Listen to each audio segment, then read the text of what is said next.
आसंता काली बरगढ़ में अनुष्ठित होब बीजेडी पदयात्रा एने जिला स्तरीय प्रस्तुति बैठक अनुष्ठित होती। बैठक में बीजेडी जिला कार्यकारी सभापति सुशांत महापात्र, पूर्वतन विधायिका स्नेहांगिनी छुरिया, पूर्वतन मंत्री रीता साहू, पूर्वतन विधायक देवेश आचार्य, पद्मपुर विधायिका वर्षा सिंह बरिया समेत जिलार अन्य नेतृवृंद और बीजेडी कर्मी जोगदे। पूर्व सरकार विकासमूलक काम और वर्तमान बीजेपी सरकार किभली प्रतिश्रुति पालन में विफल होती से संपर्क में लोक अवगत कराइब पदयात्रा। प्रथम पर्याय पदयात्रा अक्टोबर 2 तारिख रु 6 तारिख और द्वितीय पर्यायर पदयात्रा 21 तारिख 30 तारिख पर्यंत अनुष्ठित होब बोली दल पक्षरु कहुଯାଇଛି।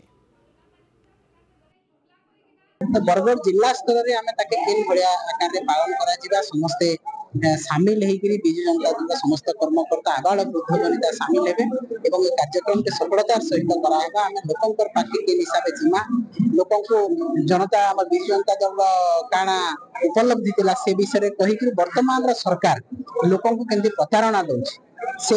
व्यापक भाव लोक सहित आलोचना करवार लगी ए जनसंपर्क पदयात्रा प्रत्येक परिवार पर्यंत आम जीव तार संगे संगे प्रत्येक परिवार सहित आम जोड़ी हम सदस्यता ग्रहण करके जहाँ भी हमर जिन बीजेपी सरकार से जुमलाबाजी करे कि ना जिन 100 दिन सरकार जिन कहले शिशु दय हानि बड़ शिशु कि ना न बड़ हे साला न ताको जुमलाबाजी समस्त जानले न आहुरी जानबार अच्छे लोक मानकर पाखे केना करी पहुंची पारबा से हमर 300 यूनिट बिजली फ्री हे गला कि आपन को 3000 टका भत्ता हे गला तार छोड़ा सुभद्रा योजना जिन मां सब मां मान के हम माने 50,000 टका दिबर से देमु को हे जिन जुमलाबाजी करे कि ना सरकार रे आसी थिले तो सेटा माने आमे लोक मानकर पाखे पहुंचामु आ मुई अनुरोध करमी समस्त कि समस्त केना करी बहुत संख्या रे ई पदयात्रा योगदान करी कि ना हमर पदयात्रा के सफल करू सेटा हमर प्रचेष्टा।